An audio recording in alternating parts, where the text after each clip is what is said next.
Okay, Bismillah Rahman Rahim. Assalamu alaikum and good evening, everyone. I hope you are all doing well.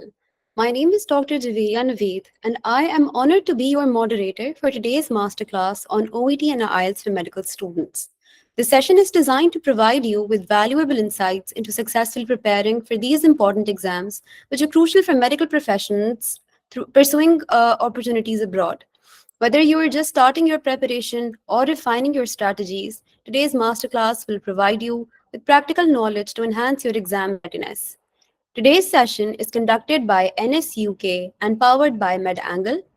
MedAngle is a medical education startup founded by Dr. Muhammad Azib. It is revolutionizing the medical education not only in Pakistan but also in Middle East and Africa. It is a digital platform for medical students where they can learn and ace exam in an innovative way. Nishtarian Society UK, on the other hand, is also known as NSUK. It's a society of Nishtarian alumni based in the United Kingdom, with the purpose of connecting Nishtarians worldwide. Under the presidency of Professor Amjad Shad, the society is actively working forward towards empowering Nishtar alumni, advancing the healthcare education and research for their members, social bonding, and facilitating young graduates from Nishtar to improve their skills and knowledge and help them to get training opportunities in the UK. This webinar today is just one of the steps through which they are making this possible. So, today we have a fantastic panel of speakers, each bringing their own unique expertise and experiences. First up, we have Dr. Shoaib Asghar, a graduate of Rashid Latif Medical College, who has successfully passed his IELTS and will offer insights into overcoming the challenges of this exam. We have Dr. Fatima Ahmed from Bilan Medical College, who has not only passed her OET, but has also aced her PLAB 1 and PLAB 2. She will be sharing key strategies for tackling the OET, tailored specifically for healthcare professionals. Then we have Dr. Mahmood Ahmed Uzair, also a recent graduate of Rashid Latif Medical College, who has excelled in his IELTS journey and will provide his personal tips for effective preparation. Throughout the session, feel free to send your questions in the chat box and we will address them. In this, we will be covering the IELTS overview and OET and which one is right for you. And we'll have a question and answer session in the end. So, without further ado, I would like to invite Dr. Fatima. Please begin the session.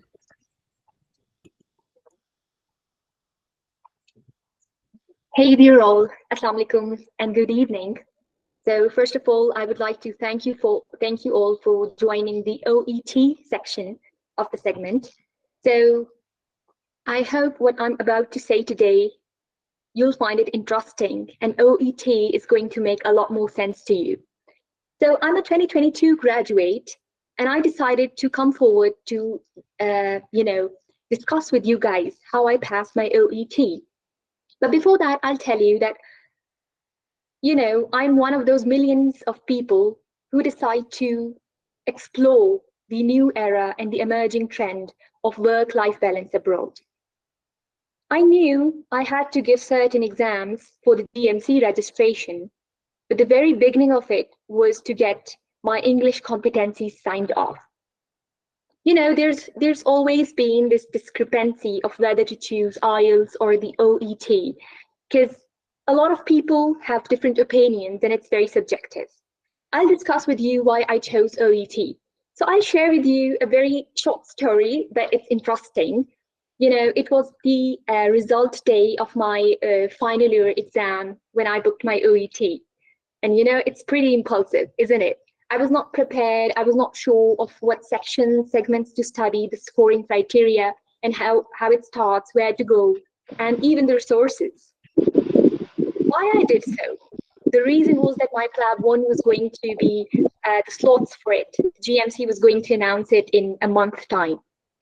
So I had this kind of a do or die situation whereby I had to book my OET so that I could book my PLAB 1 slot. So I'll share with you guys why I opted OET over PLAB, over the IELTS for my PLAB pathway. So OET stands for the Occupational English Test, and I chose it because it is recognized worldwide for the healthcare professionals, not only the doctors, but the nurses, paramedics, midwives, physiotherapists, pharmacists.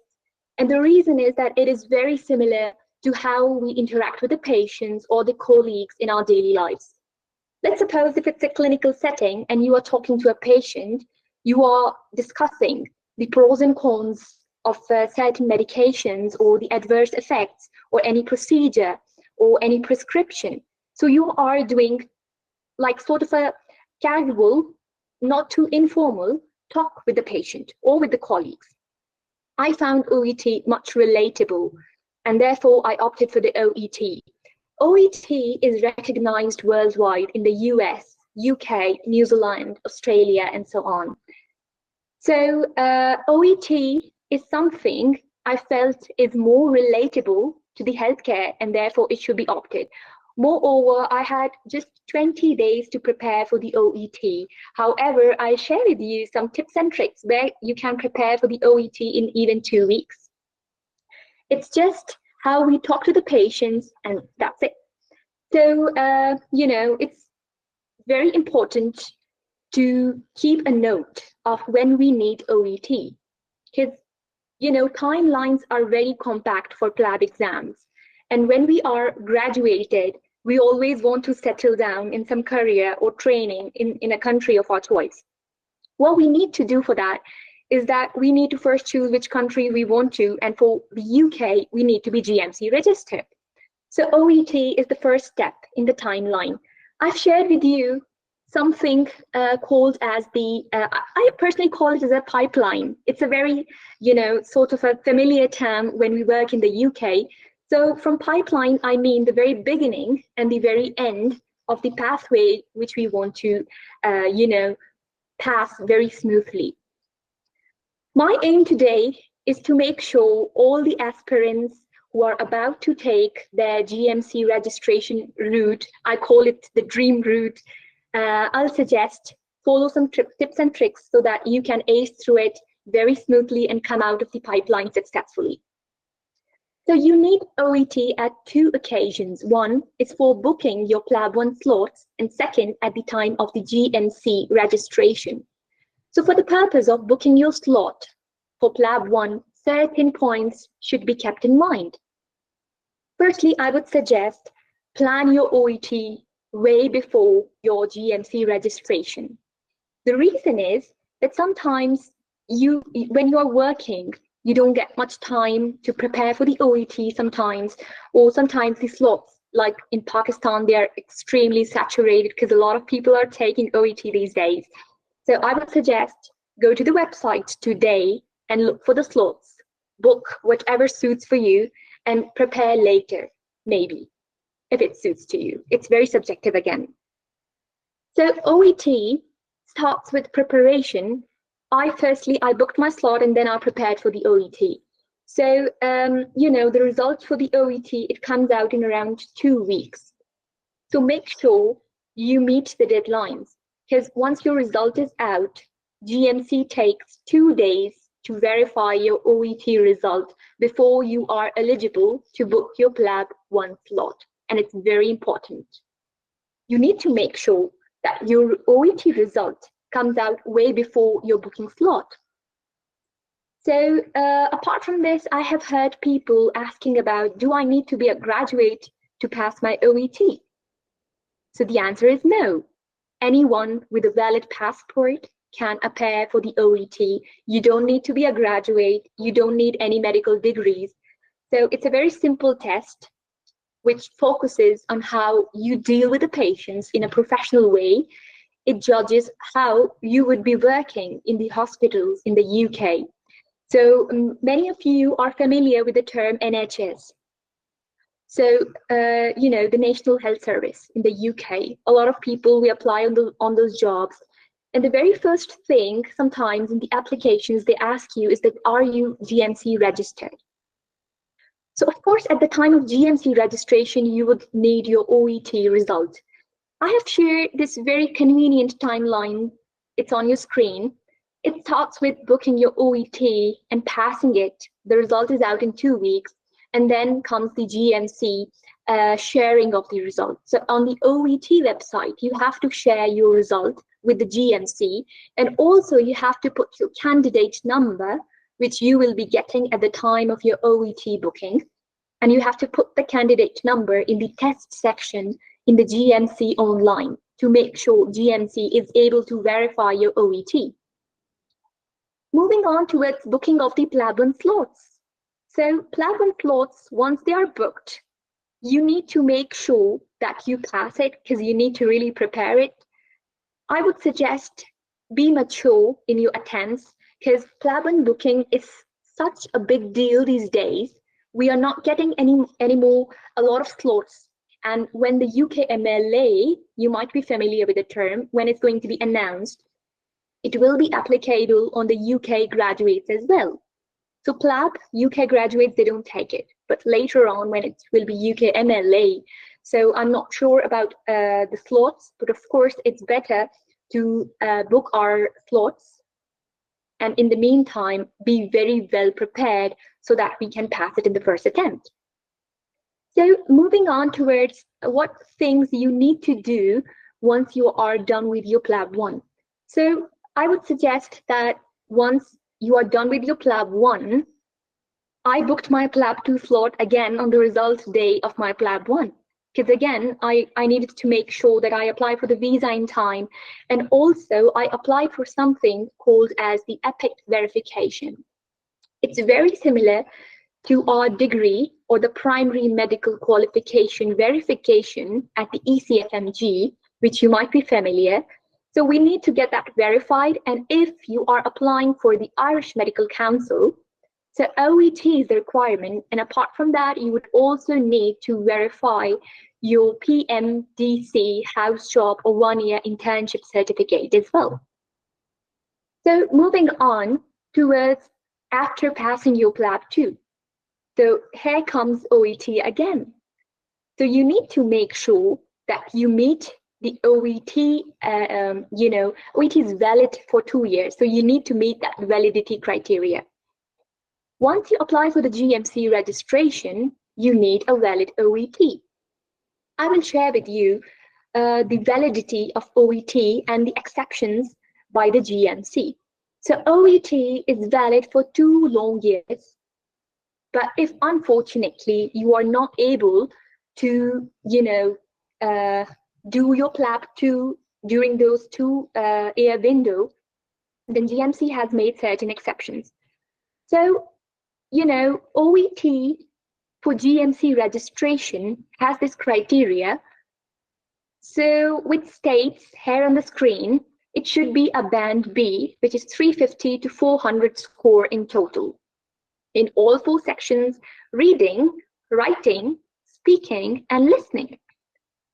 So there are certain exceptions to this. However, all these 4 sections or segments of the exam format should be passed in a single exam sitting to be valid for the GMC. So moving on towards certain exceptions by the GMC for the purpose of registration. Of course, at the time of booking your PLAB 1 slot, you will be having a valid OET because it's very rare that you pass your OET and you miss the PLAB 1 slot or the deadline for it because it's open for a very short period of time. However, if such an unfortunate scenario does happen, there is some relaxation by the GMC. So you have to meet 2 criteria simultaneously to make sure you are GMC registered. So first one is that you should have passed your OET such that it should not be 3 years older at the time of GMC registration. Because the reason is that the PLAB 2 pass status will extend the validity of OET from 2 years to 3 years. You know the reason why. You need to prepare really well for your OET because it's going to help with your PLAB 2 exam. So PLAB 2 is basically OSCE kind of an exam, or in simple words, I would say when you talk to the patient, you ask certain questions, you take history. Sometimes you may need to examine the patient, but at the end of every session, you need to communicate well with the patient. You need to talk about what you have found from the history and examination, what conclusions you have made, and also what treatment you are going to offer and how the treatment is going to affect the patient. You need to take certain consents maybe, or you may need to refer the patient, or the patient might ask you the reason for the referral. So it's peer communication. So I'll make you guys familiar with a term which is very much used in PLAB 2, and I would suggest using it in the OET as well. It's called as the IPS, interpersonal skills. This is how professionally you talk to the patient or to the colleague, or how you behave as a part of a team, a medical team, a resuscitation team, or sort of outreach team, how you do in your volunteer work, how you communicate under stressful situations, how you deal with the emergency while maintaining that decorum and maintaining that professionalism at the same time. So I would like to discuss some structure of the related with the OET, but before that I would discuss that when and how to book the OET. So I would suggest that after this session, you go to the website and check for the slots needed to you, of course, after getting the answer whether to opt for an OET or IELTS. So OET, usually it's paper-based as well as computer-based. On the website, you will also see at home. So I know about a paper-based very well because it was my way of taking the exam. Computer-based, if you feel comfortable with that, then go ahead, book it. It's for you. So for the paper-based, the deadline is usually at least 10 days to like sort of 10 to 17 days before the slots are closed. And for computer, it's again 10 days. However, I would suggest that since a lot of people are taking their OET and it's a subject to availability, so you need to make sure you secure a slot, so book it as soon as possible. And even I would suggest 2 weeks up to, 15 days to 20 days are enough for the preparation. I know not being a native can be overwhelming, and I also got carried away. But, I didn't have any option because I had to book my PLAB 1, which was going to be announced soon, the very next month. So, its result is out in 2 weeks or 14 days for around 95% of the candidates. And of course, keep the margin of 2 days for the GMC verification of the OET result. Moving on towards the format of the exam. So exam structure consists of 4 segments: listening, reading, speaking, and writing. And we are not judged on our accents, but surely on our vocabulary, the way we speak, how clearly we speak, the purpose, the gist, and of course, our opinions. Our opinions matter a lot. So there are different accents on which you are tested on the exam day. It can be an American accent, a Canadian accent, an Irish accent, the British accent, or the South African accent.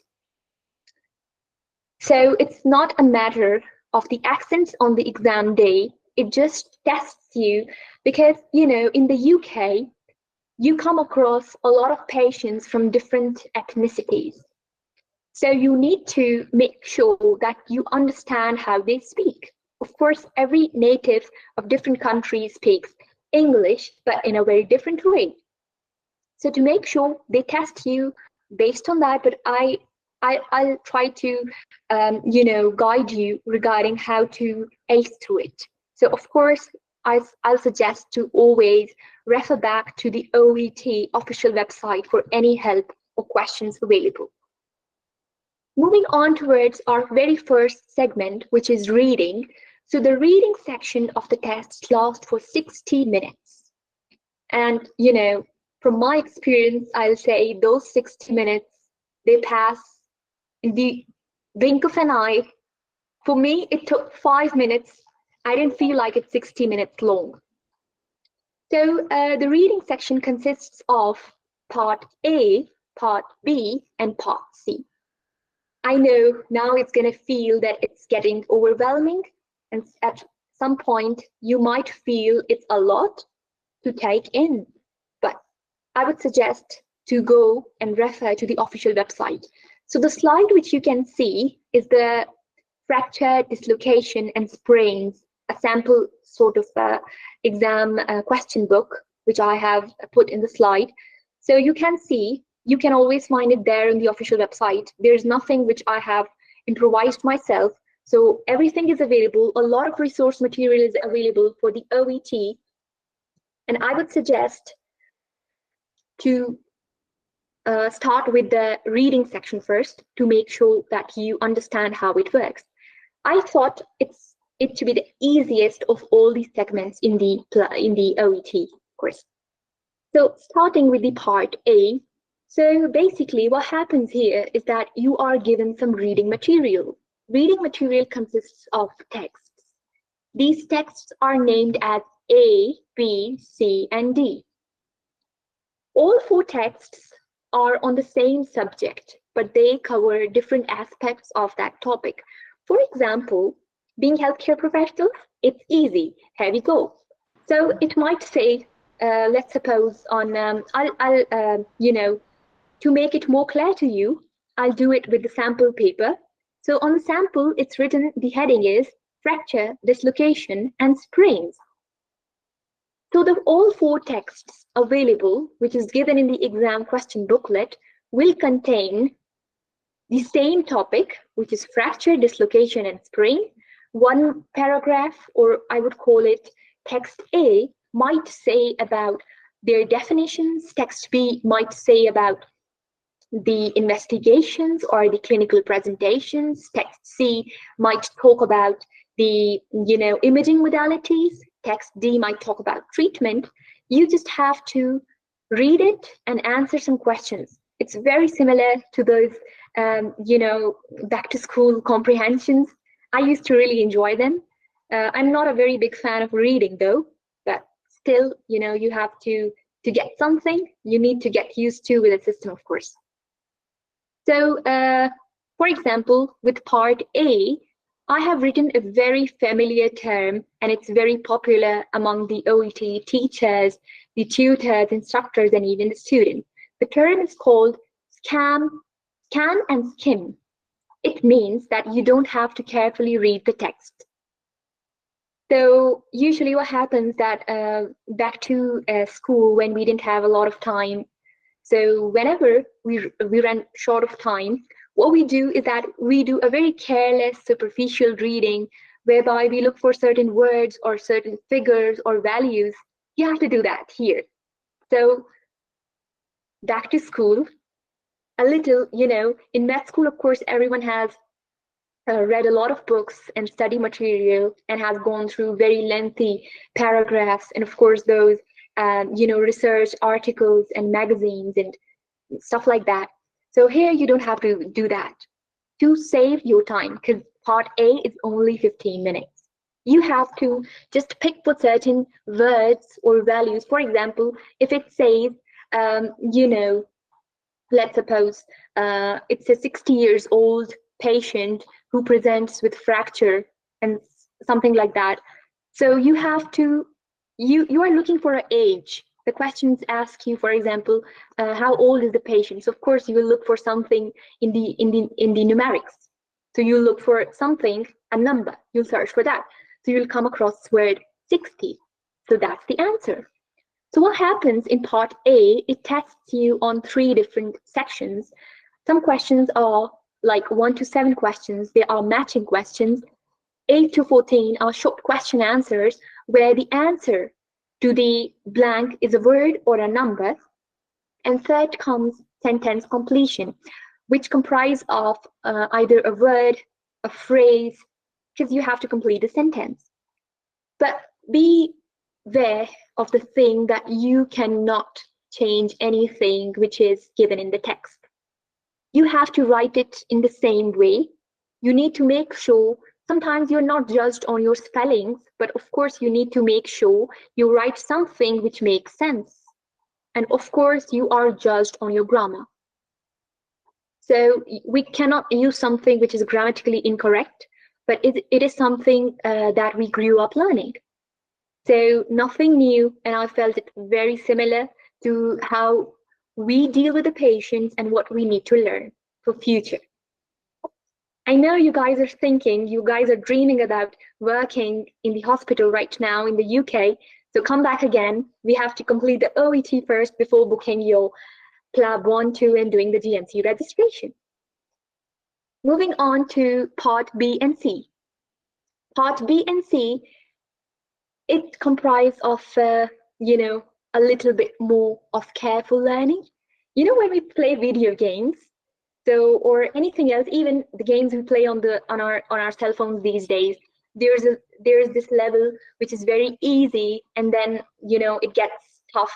Even sometimes in some question banks back in med school, there used to be some questions, so the difficulty level increases.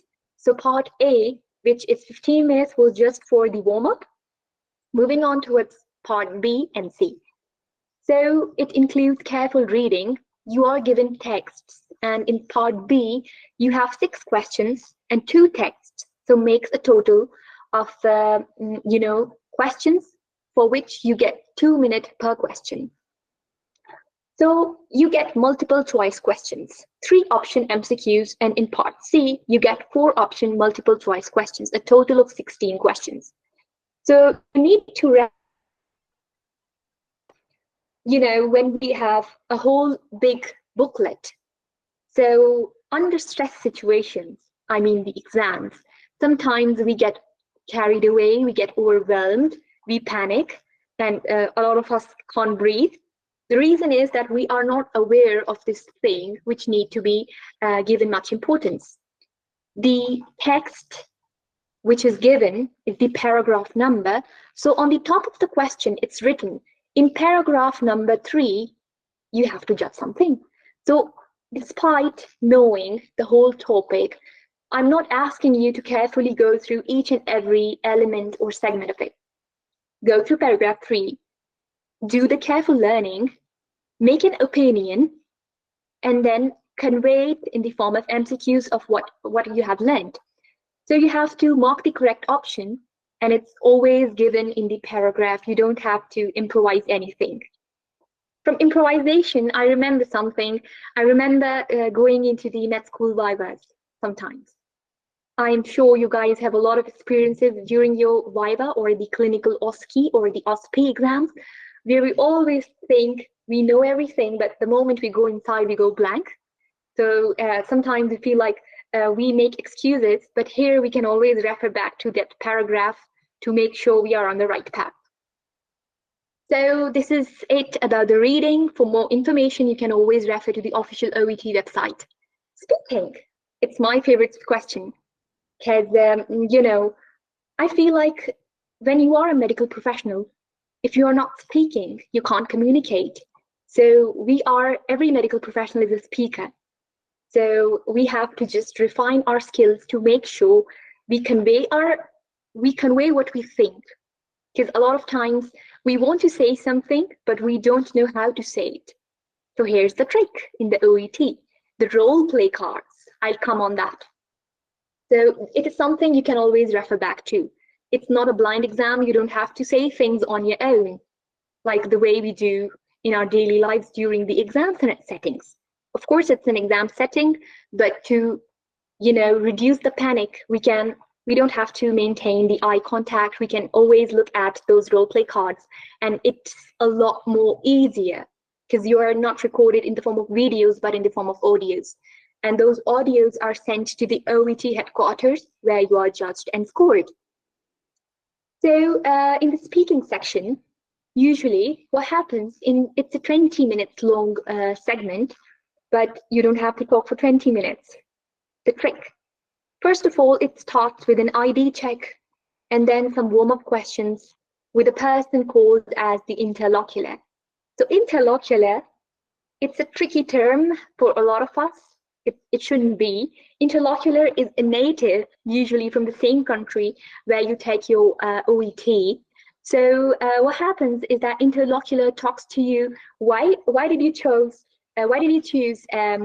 medicine as a profession, or what thrills you about seeing the patients, and or something like that. You're not judged on that. You're not scored on that. It's just warm up to make sure you get aware of how the interlocutor speaks and their accents are clear to you and you understand everything. They offer you a role play card. So for role play card, you can always go and check the OET website and can practice with your friends or colleagues to prepare for the OET. So what happens is that you are given a role play card on which certain criteria are there. So in the role play card, you are judged based upon how clear you speak, how fluent you speak, I mean the communication skills and the linguistic skills. So again, I'll use the term IPS, the interpersonal skills. So I'll share with you when I was doing my PLAB 2 exam. So at that time, I got familiar with the term. I wished I knew this before for the OET as well.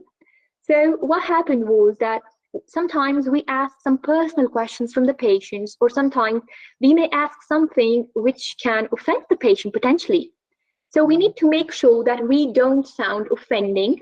We should be polite enough, yet professional enough. We should be able to gather the information, yet at the same time, we shouldn't be rude to the patient, and we should maintain the patient-doctor relationship. We should maintain the ethics and the etiquettes, which are needed to be working or functioning effectively in a team. So what happens is that you are usually given this role play card on which the setting is given. For example, it might say you are a GP or you are talking to a GP. So do you think GP setting is something emergency? Or no, it's not. So of course you are not going to address the patient that way. But if it says you are working in the emergency department, or you are working, you received a patient from the SDEC in the acute medical unit, so your approach is going to be different. So setting is very important to understand how you address something. So, when we move on, we go through this role play card on which I would suggest keep a pencil with you, highlight what is being asked from you. Sometimes it says find out, whom, what, the interrogative questioning type formats. It gives you the task which you have to complete while discussing something. So there's this setting, the scenario, and the task. You need to focus on this and just talk to the interlocutor. Interlocutor is going to record you for 5 minutes, and you are given 2 to 3 minutes prep session before the recording, where you can interact with the interlocutor. You go through the role play card, you prepare it. Sometimes you can also write something which you want to ask. You can talk to the interlocutor about the meaning of a word which you are not able to get in the role play card, or you're not able to pronounce something in the role play card. You go through it, you ask the interlocutor, you are not judged on that. So perks of doing the OET. Of course, the debate is never going to end, but still I'll suppose the OET again. So moving on towards this role play, of course, after the session, you are done, but make sure you pass all 4 segments in a single exam sitting to make it acceptable by the GMC. Moving on towards my next section, which is listening. So listening is a 40 minutes task. Of course, accents come here. You hear some audios, and those audios need to be paid attention. The reason is that in OET, the audios are played only once. So you need to make sure you understand and get everything right on the first go. And you know how is that possible? It's possible only through practice. So listen to as many accents you want, of course, on the OET website, because it's the best platform. So moving on towards the format, so it consists of 3 subsets of a total 42 questions. Part A, Part B, and Part C again. So, the audio in the Part A is, I'll tell you about the format. Again, the reading part A, fill in the blanks. So how you fill in the blanks? You listen to a conversation. In the listening part, headphones are usually given to avoid any distractions. In the paper, of course, in the computer as well, but I took paper, so I'm more familiar with that format. So you hear an audio where you have to interpret the conversation going on between 2 or 3 speakers. It might be a doctor and a nurse, a patient and a doctor, most commonly a patient and a doctor. They are talking to each other.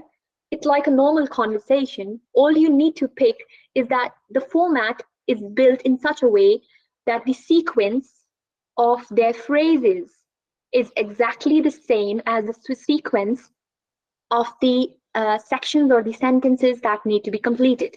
For example, if they say, doctor, I am feeling, I'm not able to breathe for past few days, and so on.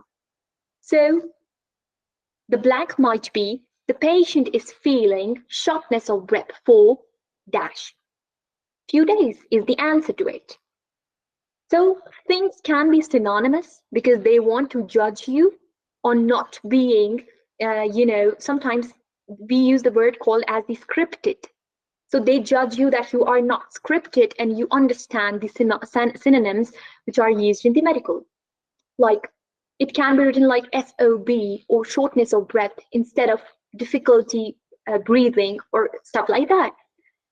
It can also have 3 speakers, but you don't have to get worried about that because usually on the very top segment of the part A, it's usually written that a patient is discussing with a doctor or a GP, or it might be written a nurse is talking to someone and stuff like that. So usually it does not create any confusion. All you need is your attention and your ability to interpret the very basics of your English skills. You don't have to be a pro at it.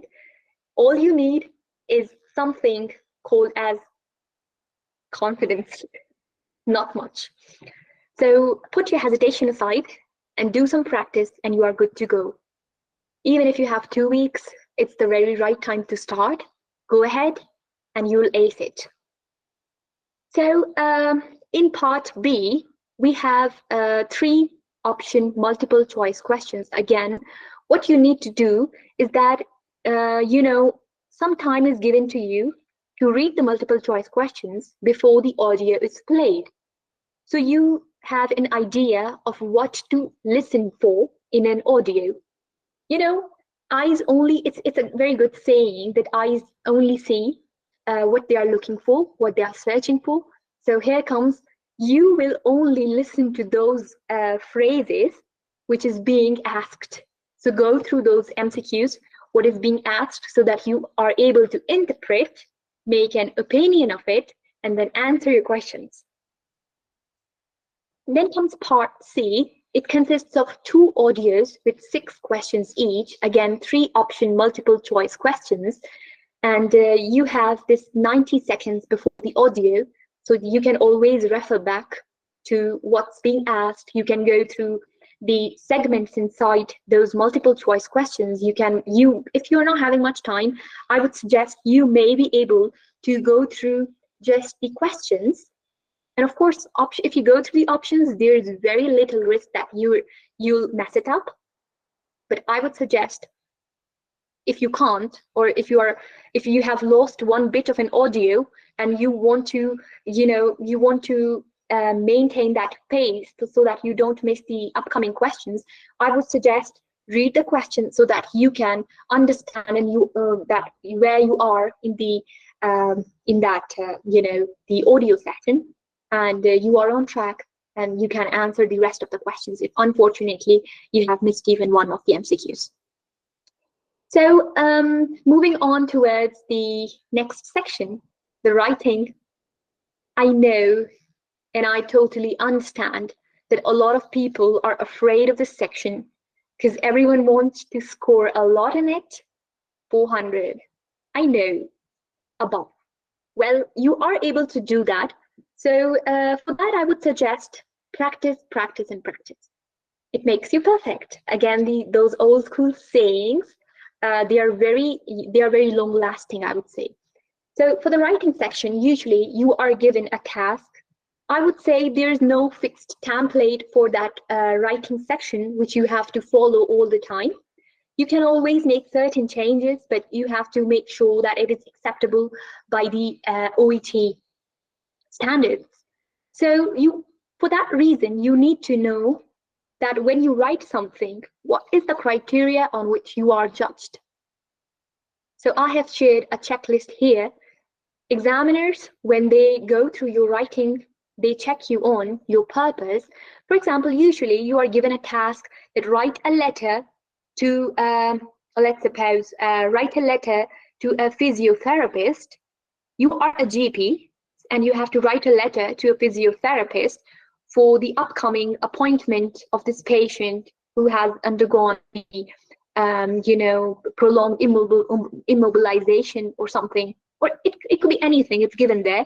So you need to make sure you are writing to someone whom you are writing to. The address of that patient, of course, it's always given. It is something which is like we always wanted to do, copy paste. A lot of stuff is given there in that section. You just have to go through it, read it once, if not twice. I'm sure you'll get it. You are bright enough. If you are attending today's webinar, it means you are planning for the OET or the GMT registration route. You are enough to do it. You are no less than anyone. So it doesn't mean that you get carried away by this. So what you need to do is that you need to make sure you maintain all those points in your writing format so that you are scored on that basis. So the purpose of your writing, the clarity, the content, what message do you want to convey to the physiotherapist? If a patient is immobilized and you are a GP and you want that patient, what do you want from the physiotherapist? Of course, you would have a purpose of writing. That patient might be having, let's suppose, I use the fancy medical terms, that patient is having hemiplegia, and you want the physiotherapist to, teach some exercises and help the patient with something. So you need to tell some background of that patient. You need to make sure you are clear, you are organized, you are professional, and always what a lot of healthcare systems, of course, everyone is doing their fantastic jobs, but sometimes what we tend to do during exam stress situations is that we start dictating the person. We become so defensive, and we dictate the physiotherapist as a GP, let's suppose, that we say, I want you to, don't use such terms. Again, the IPS, your interpersonal skills, your communication, your linguistics, it matters a lot. Usually, sometimes in our daily discussion, it's pretty much dependent upon our moods. Sometimes, of course, we have to maintain some decorum while working in the hospital settings, or even if we are not working, we need to maintain our calm to make sure what we are trying to convey is conveyed with the correct words. Because always, whenever we talk, it's always about the difference between writing and speaking is that when we speak, we convey things with a lot of it is non-verbal. A lot of communication is non-verbal. It's our gestures, our tone, or sometimes we stretch some words, sometimes we put emphasis on certain words. But in writing, we are writing something. So all emotions should be put into the writing in pretty good way. And all you can do is go through I have shared this, QR code, scan it, and it will take you to the OET official website, and you can always go through and read those minor tips and tricks which are needed for you to pass the writing segment of the OET. So it is considered difficult when you're not aware of it, but of course, if you have practiced enough, it will pay off. What I used to do, when we write some calls, or it's a very, our kind of healthcare system term, when we send a department a call or a referral letter or something.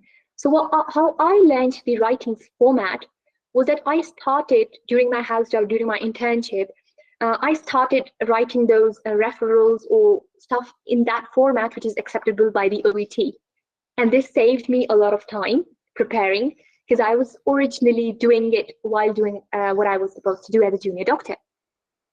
So, it's always an amalgamation. You have to simultaneously take both things together, I would suggest. And your organization and your language is very important. Your opinion matters a lot. Everything what you say or what you write in the letter should make sense, and it should be professional. So, I hope you guys pass your OET segment. So I will share with you guys some tips and tricks which will help you pass your OET. If I can, of course, everyone else in the world can. So you always refer to the Bible of OET, the official OET website. And I personally, I searched for it. I went through it, but I was so overwhelmed with no guidance of the scoring, the format. So I watched some random YouTube videos, and you can also find them free on the YouTube. It's E2 Test Prep, and I followed it. It helped me a lot because I was able to feel like real-time exam scenarios, and I was able to do those mocks, and it was a lot of practice. However, on the OET website, if you are not sure whether to, I personally don't support any subscriptions, but on the official OET website, there's something called as the Introduction to the OET for doctors, and it consists of 9 modules. The last time I saw there were 9, I'm not sure about now. So the 9 modules will teach you about the reading, writing, speaking, and listening. And of course, I feel it's sufficient because I have been through those resources some time back, just to have an idea how OET is going for a lot of people. Because sometimes we get questions regarding the OET, so the best place to check for it is always the official website of the OET. And for all those criteria which you want to recheck, the validity period, the relaxation criteria, you can always find it there in the on the official GNC online website. So thank you very much for patiently listening to me. I hope it made some sense to you guys, and OET, will make a lot of sense from today onwards. I would suggest you to take the OET, pass it, and I hope to see you soon. And we guys can maybe team up to do some projects or audits or research or something, maybe when we meet in your dream country. So see you, and thank you very much. I would like to hand this over to our moderator, Javeria. So yeah, if you have any questions, so you can always ask me. So yeah, shoot. So thank you so much, Dr. Fatima, for sharing practical guidance and valuable knowledge about pipeline, format, and details of each individual segments. We truly appreciate your time and expertise. Next, we have Dr. Mahmood Ahmed Uzair, who will be discussing the IELTS exam. Dr. Uzair, please go ahead. Thank you. Hello, I'm Dr. Mahmood Ahmed Uzair. Thank you very much all for attending this webinar today. I'm going to be speaking about the IELTS section of this webinar. I basically recently gave the IELTS exam after a lot of basically preparation, and I'm going to be sharing my experiences and tips and tricks of how to give this exam well. Presenting with me is also Dr. Shoaib Asghar, and I'll hand it over to him once I'm done with my portion. Basically, what is the IELTS? It's basically defined as International English Language Testing System. It's an exam that's recognized globally for immigration and educational purposes throughout the world. It has 2 types, academic and general training, but we're mainly here for GMC registration. And recently on their website, they've stated that they're only going to be accepting the academic version of this examination now. It's basically scored from band 1 to band 9. And there's different requirements for different pathways. We'll be explaining that later on. It's broken down into four components, basically: the listening part, reading part, writing part, and the speaking part. It's conducted both on the computer and the paper, and it varies which one you should give. It depends on your situation and which one you're better suited for. The paper-based results usually take around 15 days, and the computer-based usually take up to 4 days. They can take less as well. So the exam structure, it's divided into four parts: the listening part, the reading part, the writing part, and the speaking part. The listening part is four sections, and it's about 40 minutes long. When you're giving the exam, usually you're giving it in this order as well. Uh, the reading part is in three sections. It's about 60 minutes long. The writing part is two tasks, and it's 60 minutes long. And the speaking part is in three parts, and it's usually face to face, or it could be virtual as well. It's usually 11 to 14 minutes long. And it can be taken at the same time or at a bit of an interval between the other three parts. The first three parts are usually given in one sitting, and the speaking is usually within 1 hour, 2 hours of this. You leave the examination center and come back to give it again, and you get checked in again for it. It could be in a different day as well, but if you give it in one go, you'll get the results on the same report. So how should you prepare for the IELTS exam? There's various study materials. I'll be explaining a bit more later on. There's the Cambridge IELTS books, British Council website resources. There's some applications available. ChatGPT can be a bit helpful at times. And YouTube is going to be one of your main resources as well for tips and tricks. How can you practice for this exam? You can practice via the Cambridge books mentioned. There's mock exams you can find on the internet, online practice tests, or you could practice with a professional ex-IELTS examiner. They'll be the people who'll be guiding you the best, especially for the writing part, because that's something you need proper assessments for. For the writing part is just a small tip. Focus on both tasks, but task 2 has a higher weightage, so you should focus on that more during your exam. Give it more time so you can score well. For speaking, I'd recommend you practice your conversational skills with everybody around you. Just day-to-day speaking. This will help you in your IELTS exam speaking. Other than that, you can record mock interviews of yourself. The Cambridge IELTS books usually have some questions that the interviewers may ask you. You can practice answering them. Record yourself, listen to yourself, how you were performing, and try to improve on that.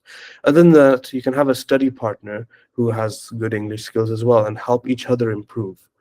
Time management is very important in the exam, because if you don't manage your time, you may not be able to answer some parts of the exam properly, or you may rush something, and you need to perform well throughout the whole exam in general to get the desired score. If you drop your performance in one part or rush it, you may not get the score you need. Okay, now moving on to the study materials that I was mentioning before. The gold standard resources I would recommend for the IELTS exam is basically the IELTS books by Cambridge. Cambridge is the one who made this exam with the British Council for English language testing. So this gives you the best sort of idea of how the questions will be in the actual exam. When you do these questions, the difficulty level will be exactly how you're expecting it to be in the exam, although there is one caveat that sometimes at the end, the samples they give you are of a lower band than what you require, but can give you an idea of what not to do in your exam as well. So it depends on how well you use it. Other than that, British Council and IDP, they're both the organizations that are conducting the exam, and they have their own resources available on their websites when you book your exam with them. They're also very good resources you can use to prepare for your exam, but sometimes they recommend you to other resources. They're not that good. You can use them, but everything I'm mentioning here, that's more than enough to help you for your exam. There's some additional resources you can use. For example, E2 Test Prep. It's a website that basically helps you prepare for English language exams. It will basically it's paid at times if you use it on the website, but you don't need to pay for the subscription. They have a YouTube channel, and if you need any tips or tricks or exam strategies, you may be struggling somewhere, you can find a lot of the resources you need for free on their YouTube channel and can help you a lot to improve. Other than that, there's IELTS Advantage, another website. He has his course that I've personally gone through as well. His course is really good, but the thing is, if you want to buy it, you can. If you don't buy it, you can find majorly everything on his YouTube channel as well, either through his sample, he has some free trials and stuff like that, so you can find a lot of the stuff you need on those as well, and just the YouTube channel in general. Other than that, there's two, you can use artificial intelligence as well to help you as well, but use these with caution, as it's a kind of like a double-edged sword. The I here is basically an app called IELTS Success. If you use this is also artificial intelligence. They have their own sample questions on this app, but when they grade you, it tends to overgrade you on the IELTS Success app. And when you go on GPT, and if you give it the question and answer, it tends to undergrade you and give you a lower band than what you're usually deserving. But sometimes it can be close to what you need. But one way you can use these are to help you improve your grammar and find points and weaknesses in your writing to help you improve in general. And if you work on those points, your general English skills will improve. And I'm speaking majorly for the writing segment here, for the artificial intelligence, because for the other parts, it's kind of, the exam is like, you can grade yourself and find out exactly where you stand, but for the speaking and writing, it's not possible to do that without some sort of external or proper assessment from an examiner. Now I'll be moving on to the IELTS listening. What would you expect in the exam? The IELTS listening is basically about a 30 minutes long exam, and you get an additional 10 minutes to transfer your answers from the components onto the answer sheet. It consists of 4 sections with a total of 40 questions. And one point to note is the recording is only played once. If you miss the recording, you have to be very careful. You won't be able to hear it again. The sections are as follows. In section 1, it's usually a conversation between 2 people in a social context. For example, it could be someone booking a trip or some sort of monologue regarding that. In section 2, it's usually a monologue set in a social context. It may be a speech going on about some sort of local facilities, such as a zoo. Like in some exam questions, there may be a map and there's a monologue going on, and you'll have to follow the map and see or answer the questions based on that. And in section 3, it's a conversation usually set up between up to 4 people in an academic context. It may be a teacher speaking to a student or something along those lines. And section 4 is usually a monologue on an academic subject. So for example, it could be a university lecture going on, or it could be some sort of documentary type audio of an animal. The question types you have to answer in this are usually multiple choice questions. You may have to match some words, label diagrams. For example, the map I was talking about, there could be some incomplete forms you have to fill, or just parts of the forms. All your answers are usually 1 or 2 words or numbers, and you have to make sure your spelling is correct. For sentence completion, it could be a sentence completion, or it could be a short answer question. For strategies for listening, I would recommend you, first of all, preview the questions before the audio starts. Usually you open the booklet or open it on your computer screen and the audio hasn't started playing yet. At that time, I'd recommend you already have the exam format familiarized, so you're not spending too much time reading the headings and questions, and go straight towards the question itself that is going to come, or the parts you need to fill in. That way, when you're listening to the audio, there's sometimes some keywords in the questions, or some the context in which you have to listen to, and you find out the answer straight away. And don't panic if you miss any answer. Just ignore it and move on to the next question, because if you miss anything and try to focus on that, you'll start missing the answers for the next parts, and it'll send you into a vicious cycle, and you won't be able to answer the questions, and it'll reduce your score as a whole. Other than that, answer as you listen. Some people usually just listen to the audio, answer on a separate paper, or just keep the answers in mind and then try to answer at the end. Do not do that, because you may forget, something may be wrong. As the audio is going, try to answer it as you go. Other than that, make sure when you're putting your answers down, your spelling is absolutely correct, because even a slight mistake, a capitalization error, may cause you to lose your mark. A bonus tip: pay attention to the speaker's tone and emphasis, especially in conversations, because there may be hints towards like the answer coming up, or they may have a slight change in tone, or someone may become excited all of a sudden and say something in a conversation, and you're like, oh, okay, this may be something important coming up, and it could be an answer to a question. Now I'm moving on to the reading part of the exam. This part of the exam is usually about 60 minutes long, and it comprises of 40 questions. This part is usually different depending on your academic or general training. The passages are a bit different. Uh, for basically the academic version, because that's what we're focusing on, there's 3 passages, and they could be from books, journals, magazines, or newspapers. And the texts are usually more descriptive, factual, and they may have diagrams or graphs or illustrations in these passages. And based on these passages, you're going to have to answer the questions. They could be multiple choice questions, identifying information, for example, true, false, not given, matching the headings to the different paragraphs. This is one of the most difficult parts of this exam. If you get this, this is where a lot of people mess up, because if you get one heading wrong, usually all of them are wrong, or more than one is wrong. Labeling diagrams is also a possibility, and summary completion. You may have a summary with some words missing, and you have to pick up words from the passage. So some strategies for this is, once again, skim and scanning, as Dr. Fatma mentioned before. So in this, you basically just quickly go through the text, scan it, get a grasp of what the main idea of the text and the questions are. After that, highlight any keywords in the questions and then scan for those words in the text.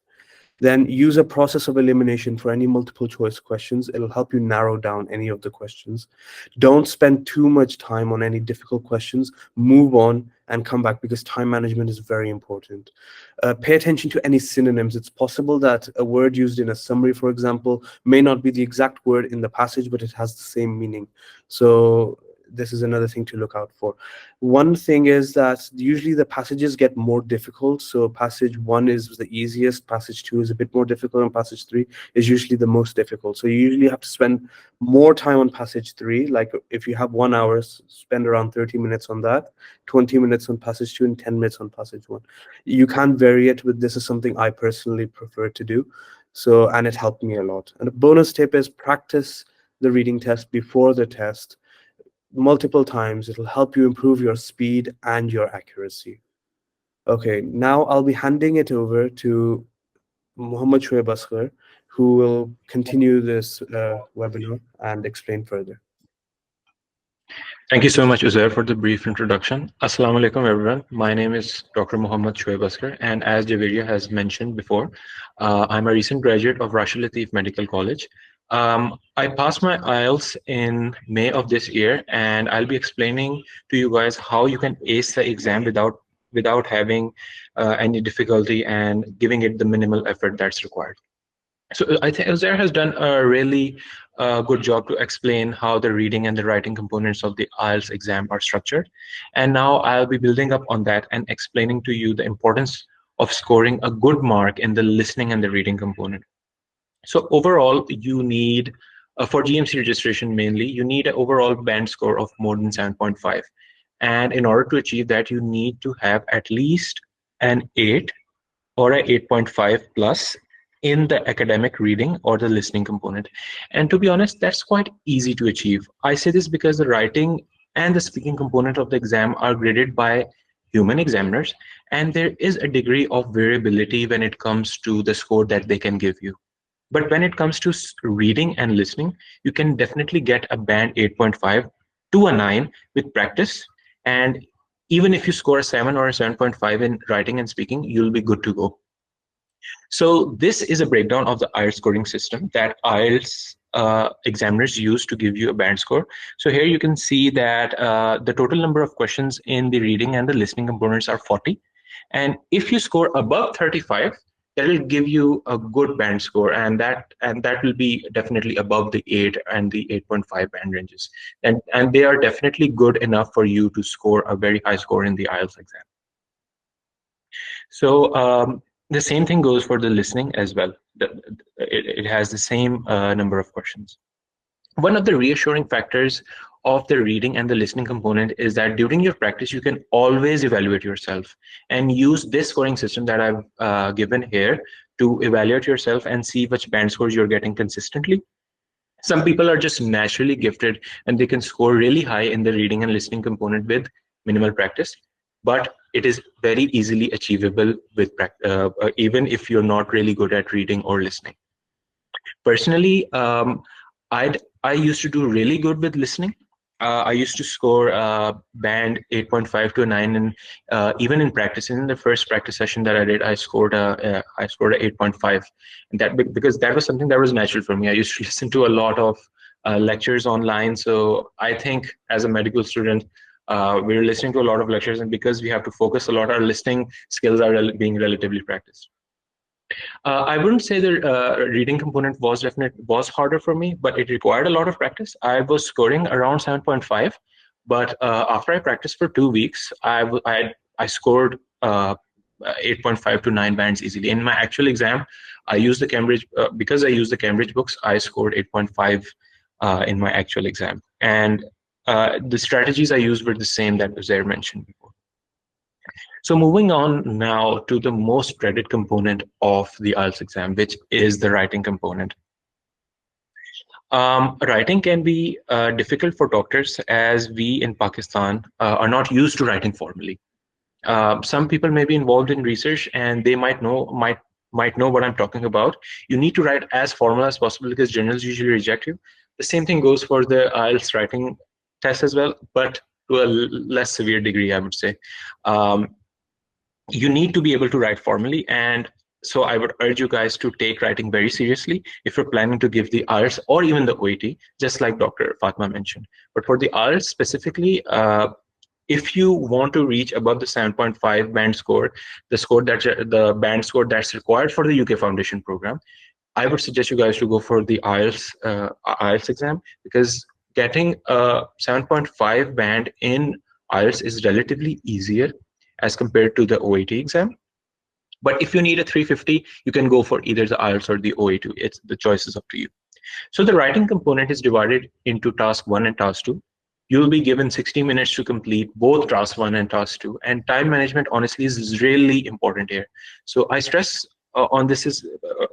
this because a lot of people complain on the IELTS subreddit that they did not have enough time because they were constantly writing and they were not able to complete their whole IELTS writing task 2, and definitely that affected their score. So having good time management skills in the writing component will give you a high mark. An important thing to realize is that task 1 is 1/3 of your score, and you'll need to write at least 150 words. At least 150 words. And if you follow the strategies I'm going to give you in the upcoming slides, you'll automatically be writing more than 150 words. That won't be a problem for you. Same thing goes for the task 2, but the task 2 accounts for 2/3 of your overall score, and you need to write a 250 word essay regarding any problems or any solution. Once again, this is subjective, but it is definitely easier to write more than 250 words if you have the right strategies in your mind. But you won't be given a higher mark for writing more than 400 or 500 words, and neither will they deduct any marks. But bear in mind that writing more can definitely affect your time management. So with writing task 1, moving on to writing task 1, task 1 is a tricky one. It mainly assesses your analytical writing skills, and you can be given a variety of question types to write about. It's really important to familiarize yourself with the question types. I can't stress on this enough. Most people neglect task 1 because they think that it has a lower score, but it can drastically bring your score down if you do not know what you're doing.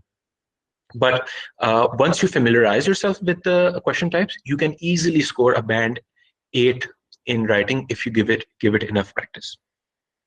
Also, you need to keep in mind that there are typical types of questions that might be given to you. The question types here are the line graph, bar charts, pie charts, and table. These are generally considered the most difficult ones. You can also be given a combination of the above 4, and I mean, like, they can give you a line graph in the first and a pie chart in the second one. So you'll need to vary your language accordingly. So the last ones, which are the processes and the maps, these are considered relatively the easier ones. But once again, you need to put in the practice. And in the next slide now, I'll be showing you how you'll be going about it. So here's a typical example of a IELTS writing task 1, taken from the Cambridge books, obviously. Cambridge books are the gold standard, as Uzair mentioned. This is a typical example of a line graph. So the line graph will have this figure here. And then basically you'll be asked to write at least 150 word essay on the line graph that's given here. So the first thing that you need to do is look at the question stem. So the question stem here is something that you'll be paraphrasing. So what do I mean by paraphrasing? It's basically using synonyms to write the same thing with the same meaning. The IELTS exam is a glorified synonyms exam, and that comes from an IELTS examiner. This is something I heard from a IELTS examiner. And what they mean by this is that if you write enough good synonyms, you'll automatically score accurate synonyms. Basically, you'll automatically score very high in the actual exam. So the first line is obviously a paraphrase. So the next paragraph is the most important part of the IELTS task 1. If you don't include an overview in your response, your overall band score might drop to a band 4 or a 5. This is coming from IELTS examiners. I'm not making this up. This is something that's given in their rubric, their scoring rubric as well, which I'll show in the later slides. So the overview is the most important component of the task 1. Without an overview, you cannot get above a band 5. I would highly recommend you guys to watch IELTS Advantage videos on task 1. Chris Pell, who is the founder of IELTS Advantage, does a really good job to break down step by step how you should be going about writing a good task 1 overview. If you write a good task 1 overview, you can automatically score above band 7.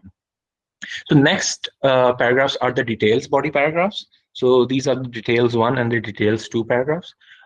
Here, what you'll do is break down the graph into 2 specific components and describe one part in the details body paragraph 1 and the second part in the details body paragraph 2. It's quite simple. Once you watch the videos, you'll get a hang of it. So in the next slide here, I've given some examples of different task 1 question prompts I've taken from the Cambridge academic books. Obviously, the first one on the left is the combination graph that task that I was talking about. So they'll give you a pie chart here and a table here. So in the details body paragraph 1, you'll be talking about the pie chart, and in the table, you'll be talking, and in the details body paragraph 2, you'll be talking about the table. And in the middle here, this is a maths question. Maths questions are generally easy to attempt, but what you need to keep in mind is that in the details body paragraph 1, you need to include everything about the before graph or the before picture. This is really important. And in the details body paragraph 2, you must include every change that has occurred to the before component. This is really important because if you report less, you cannot get a high band score. If you score more, in order to score more, you need to add more information. On the left here, on the right side here, I've attached a screenshot of Best My Test. Best My Test is an excellent YouTube channel that will help you perfect your IELTS writing task 1. Honestly, their videos on task 1 vocabulary are second to none, and they've broken down everything step by step regarding how you can attempt the task 1 and get at least a band 8 in it. Okay, moving on to task 2. This is another one of those dreaded parts of the IELTS exam, because there's a lot of conflicting information out there, because IELTS is not only used for medical professionals, it's also used by people who are attending to get visa or any other subject that they might require their writing skills from. Writing task 2 is definitely something that gets shortcutted a lot, and a lot of wrong and false information is available regarding task 2. So if I were to define what task 2 is, it's basically defined as a formal essay on a particular topic that the IELTS examiner have given you. You need to be very specific and answer the question right away in the IELTS task 2 essay. So it's a formal writing component of the IELTS exam where candidates are required to discuss a point of view or an argument. You need to write at least 250 words. You need to write at least 250 words in 40 minutes. Many people are excellent writers, but they fail to sometimes understand what the question type is, and this can definitely end up affecting their score. So one piece of advice that I would highly recommend you guys is to familiarize yourself with the question types. These are the question types. So the first one is the opinion essay, where you'll be asked to agree or disagree regarding a topic. The second one is the discussion essay. There are advantages and disadvantage ones. Problem and solution essay, and a double question essay. So now in the next slide, I'll be showing you some ways by which you can structure your task 2 response in order to get a very high band score. If you follow this general structure, you'll automatically get a 7 to a band 8 in the IELTS task 2 clearance and cohesion component. So after understanding the question type, the next step is to plan your essay. You need to think of 2 relevant ideas regarding the question and examples for each. So introduction, once again, is a paraphrase of the question. So you'll write the introduction here. What you need to do is write a background statement as well. Writing a background statement is generally a skill that some writers have. They can generally add a background statement without deviating themselves from the topic. It is very specific and general, but also quite broad as well. It's a skill definitely a lot of writers have. But if you cannot write a background statement, or if you're writing a background statement without accuracy, I would highly recommend not to write a background statement. They won't give you extra marks for it, but definitely looks good. Also, it's very important to present your opinion and overview in the introduction of the essay. Another tip I would like to give you is that the introduction and the conclusion of the task 2 essay is basically a paraphrase of each other. So if you write the introduction, you just need to paraphrase the introduction and add it in the conclusion and restate your opinion. That's basically how you need to plan your overall essay. After you have your 2 ideas in the planning section, just address them in the first line of the main body paragraph. Give 2 to 3 lines of explanation, and then give an example. That's how a main body paragraph should look like. It should have the topic statement in the first paragraph, 2 to 3 lines of explanation, and an example. So the main body paragraph 2 is basically a build-up on the first paragraph, the main body paragraph. You need to add a different idea here, explain it, and then give an example. Honestly, this I would say this is one of the best ways by which you can definitely go about attempting your task 2 essay. So for GMC registration, you need a band 7 in IELTS writing component. And trust me, if you understand the question and type and write accordingly, you can get a band 7 easily. So after understanding the question type, just move forward and write. So moving on to the next slide, here's how you will be graded on your IELTS writing. This is a public band descriptor that is present on the IELTS websites. Honestly, if there is one thing I don't miss about the IELTS preparation is these band descriptors here. They're so generalized. I mean, what you need to realize is that they will be assessing you on the basis of your task response, clearance and cohesions, lexical resources, and grammatical range and accuracy. So people often stress on grammatical range and accuracy, and they don't realize that it accounts for only 1/4 of your score. And even in the grammatical range and accuracy, if you're grammatically accurate but don't have enough complex grammatical structures, they won't give you a high score. So it's really important to watch the E2 IELTS video on complex grammatical structures. They'll definitely help you out regarding what you need to add in your IELTS essay or task 1 in order to get a band score. But keep in mind that don't add a lot of complex structures. It can definitely sound robotic and affect your overall score. So task response is how accurately you respond to the question, how clear you are and how concise you are, and how to the point you are. The clearance and cohesion component is basically targeted by the previous slide. If you follow the same format, you will get a very high band score in the clearance and cohesion component. The lexical resources is basically vocabulary. This is a tip that I would like to give you guys. Always try to vary your vocabulary. I'll mention this again. The IELTS exam is a glorified synonym exam. If you can vary your words and vary your language using words and synonyms and phrasal verbs, it can definitely increase your overall band score.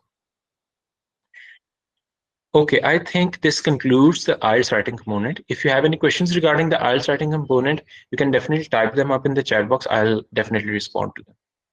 Okay, so moving on now to the speaking component. This is a very variable and subjective part of the IELTS exam.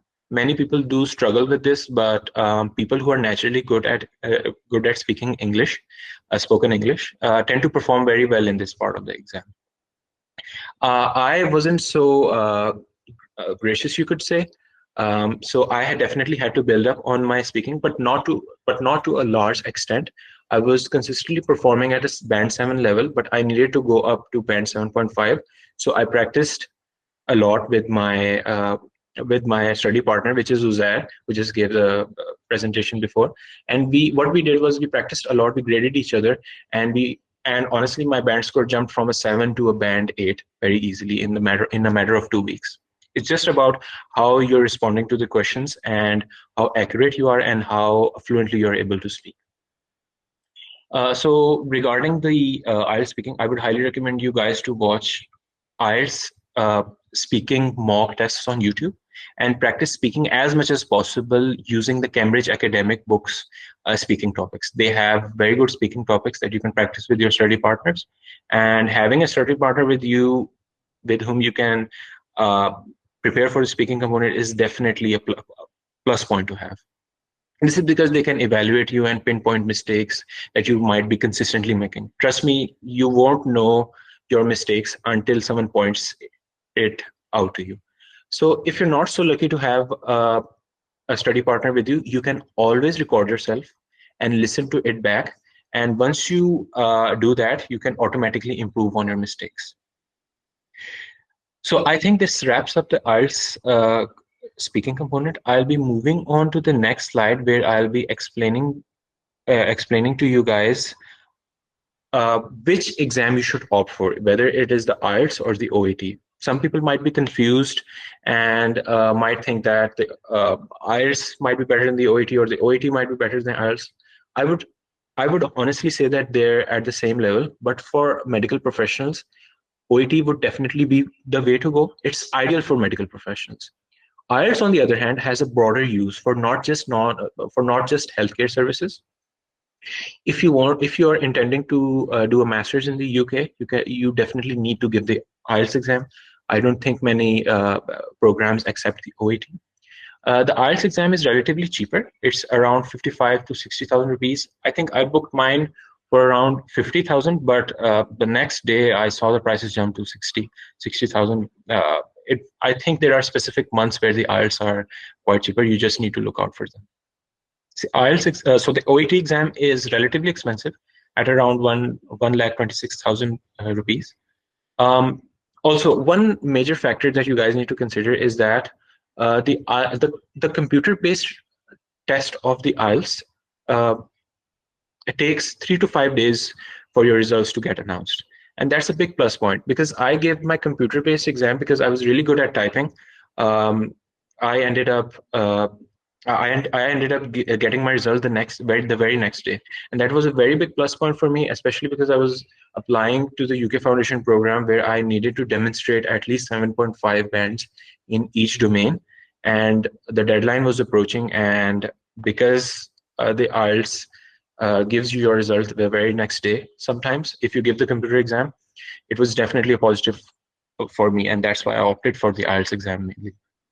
The computer-based results for the OET take 10 days, but the paper-based test for the IELTS and the OET take the same number of days to arrive. They take around half a month, just like Dr.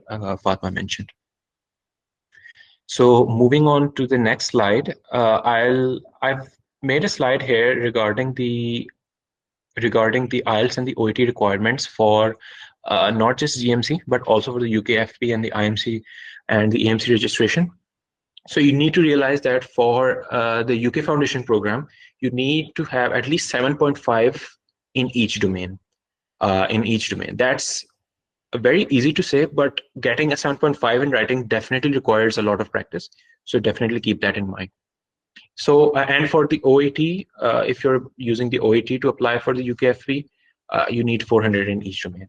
For GMC registration, however, you need 7 in each domain and a 7.5 band overall.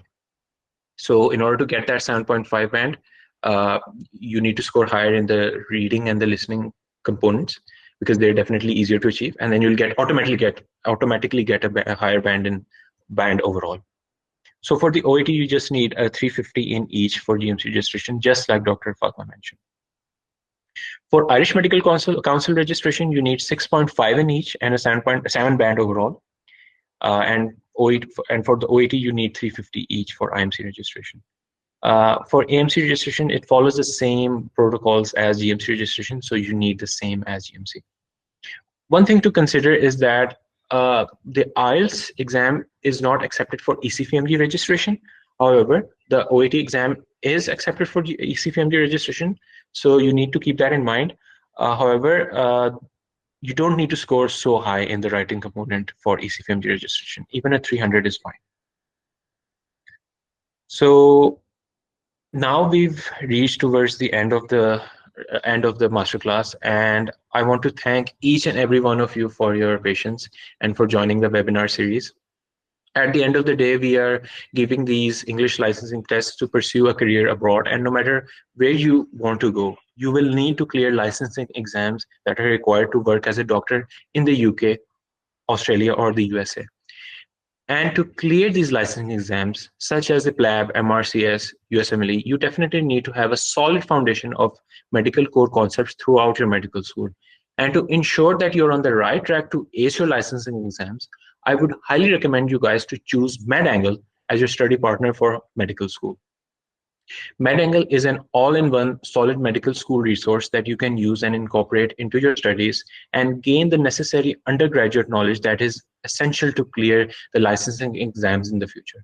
I got introduced to MedAngle in my 3rd year of medical school, and honestly, I wished I had found it sooner.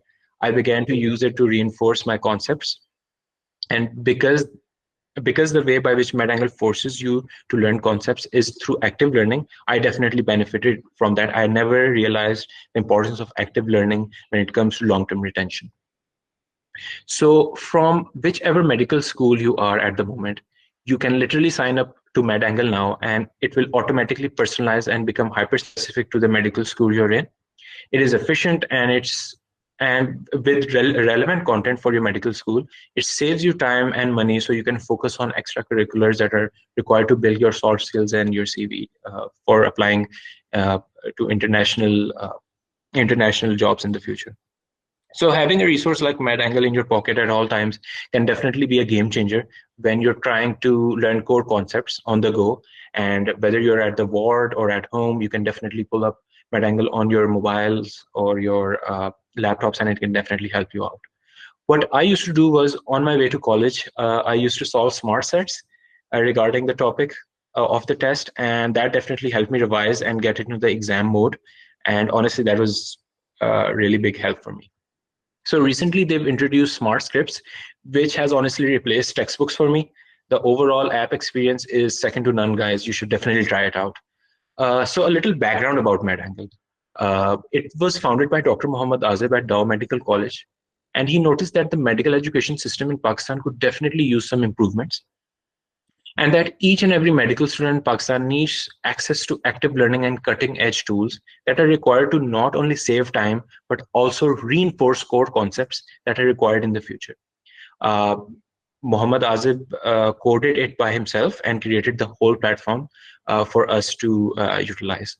Recently, they've launched the MedAngle Super app, which is an uh, all-in-one app for iOS, Android, iPadOS, and macOS.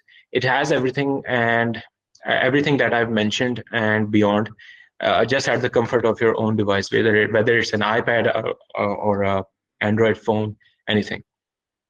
So here's what the app generally looks like. You can solve smart sets, search specific topics, or read about a particular topic using the smart summaries feature. It's totally up to you. MedAngle has also launched MBBS.community, which is an absolutely free platform, which is with verified answers and explanations for past paper questions relevant to your medical school system. So if you're interested of a way to get access to MedAngle, definitely opt for the MBBS community, stress-free, and because it's absolutely free, you can start solving questions right away. You can access the free quizzes, free clinical videos, free study guides that will cater to your medical school success. Honestly, it's not just me who says this. Trust me, I am one of those people who likes to do their research, and MedAngle has been recognized nationally as well as internationally for their efforts in the realm of educational startups, as they have been recognized 2 times in a row at Pasha ICT Awards from 2022 and 2023. And it's definitely something that I have been using, and I would recommend you guys as well. So that's all for today, guys. I'll be handing it over to Javeria now, who will be starting the question answer segment.